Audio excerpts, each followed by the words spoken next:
पसंद आए तो like share and subscribe. GRIB और अमीर भाई की कहानी। यह कहानी है दो भाइयों की जो एक गांव में रहते थे। एक भाई गरीब था जिसका नाम रामू है और दूसरा भाई अमीर था जिसका नाम श्यामू है। दोनों भाई बहुत ही प्रेम से रहते थे और एक दूसरे की मदद करते थे। रामू और श्यामू के पिताजी एक गरीब किसान थे जो मेहनत करके अपने परिवार का पेट काटते थे। वे अपनी अजमेरी बस्ती में गरीबी के बावजूद बहुत ही खुश थे और एक दूसरे का साथ देते थे। रामू, जो बड़ा भाई था, बचपन से ही मेहनती और ईमानदार था।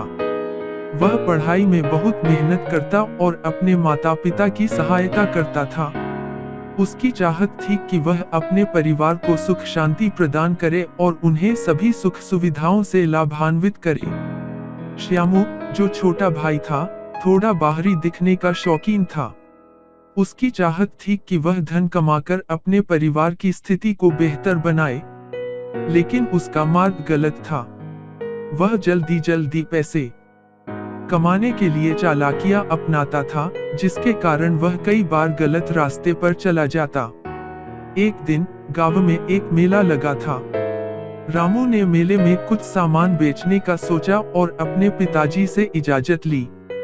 वह मेले में अपने खेत से उगाया हुआ फल सब्जियों का सामान लेकर गया और वहां बेचने लगा।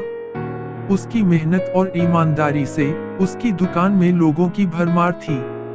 वहां गरीबी से परेशान एक महिला आई और उसने रामू से थोड़ा सस्ता सामान मांगा। रामू ने उसे उसकी कमाई से कुछ बचा हुआ सामान दे दिया।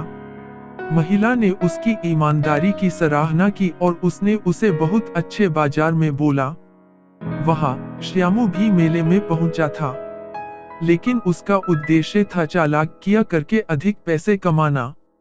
वह जल्दी जल्दी फर्जी सामान बेचने लगा, जिससे लोगों को धोखा होता और उसके पैसे बर्बाद हो जाते।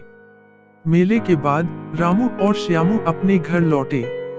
रामू ने जो कमाई की थी उसे अपने पिताजी को दिया और उनसे उनकी आशीर्वाद लिया।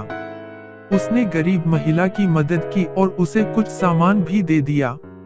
श्यामू ने भी अपने पिताजी को पैसे दिए, लेकिन उन्होंने उसे चोरी की हुई कमाई से दिए थे। उसने अपने पिताजी को झूठ बोलकर धोखा दिया और उनके सामने बेशर्मी से झूठ बोलते हुए उनसे आशीर्वाद लिया।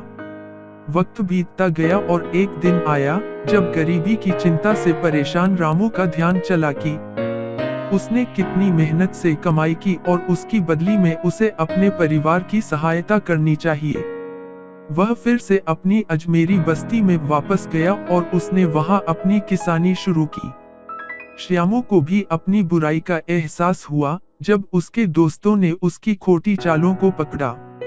उसने अपने परिवार से माफी मांगी और अपने भाई के प्रति अपना आदर प्रकट किया। इस कहानी से हमें यह सीखने को मिलता है कि मेहनत, ईमानदारी और सही रास्ते पर चलना हमेशा सफलता की गारंटी देता है। धन कमाने के लिए चालाकियां अपनाने की बजाय हमें ईमानदारी से काम करना चाहिए और अपने कर्तव्यों को पूरा करने का प्रयास करना चाहिए।